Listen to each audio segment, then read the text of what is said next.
Bonjour, nous allons parler aujourd'hui du changement de vie que le Christ nous propose. Paul est passé du légalisme à la foi et il partage son expérience avec l'église de Philippe. Nous le voyons au verset 8 du chapitre 3 des Philippiens. Je considère tout cela comme une perte à cause de l'excellence de la connaissance de Christ Jésus, mon Seigneur. À cause de lui, j'ai accepté de tout perdre et je considère tout comme des ordures afin de gagner le Christ et d'être trouvé en lui, non avec une justice qui serait la mienne et qui viendrait de la loi, mais avec la justice qui est obtenue par la foi en Christ. Une justice provenant de Dieu et fondée sur la foi.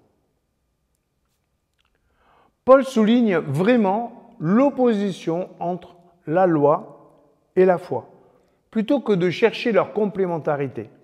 Si les églises prenaient conscience de cette opposition radicale qui existe entre la loi et la foi, eh bien, les églises seraient dans la démarche de Jésus et de Paul. Le légalisme est une prétention humaine injustifiée et injustifiable. Voilà ce que Paul est en train de nous dire. L'humain est incapable d'être vraiment meilleur par ses propres efforts. Du coup, ça détruit tout esprit de jugement. Si cela était clair, nous accepterions davantage de prier et de demander à Dieu son intervention pour nous améliorer, au lieu de faire des efforts. C'est cela la foi. Croire que Dieu, que le Christ peut intervenir et changer nos vies. Une fois cela bien compris, eh bien, l'opposition entre la loi et la foi est très claire. Même si cela nous semble étonnant, la loi vise à ce que nous fassions la volonté de Dieu. La foi aussi. Oui, mais la loi utilise des moyens qui ne sont pas crédibles, nous-mêmes.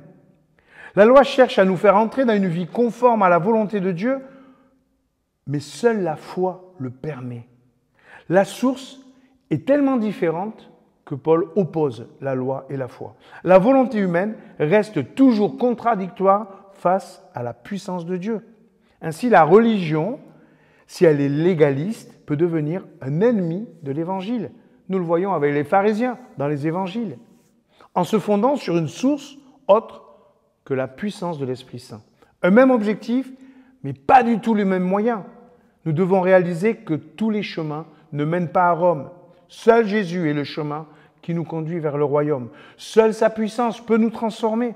Et ce chemin est ouvert depuis le ciel vers la terre, et non de la terre vers le ciel. Ce sera toujours important de défendre la grâce et la foi face au légalisme, car sinon, nous conduisons les gens vers nous-mêmes et non vers le Christ.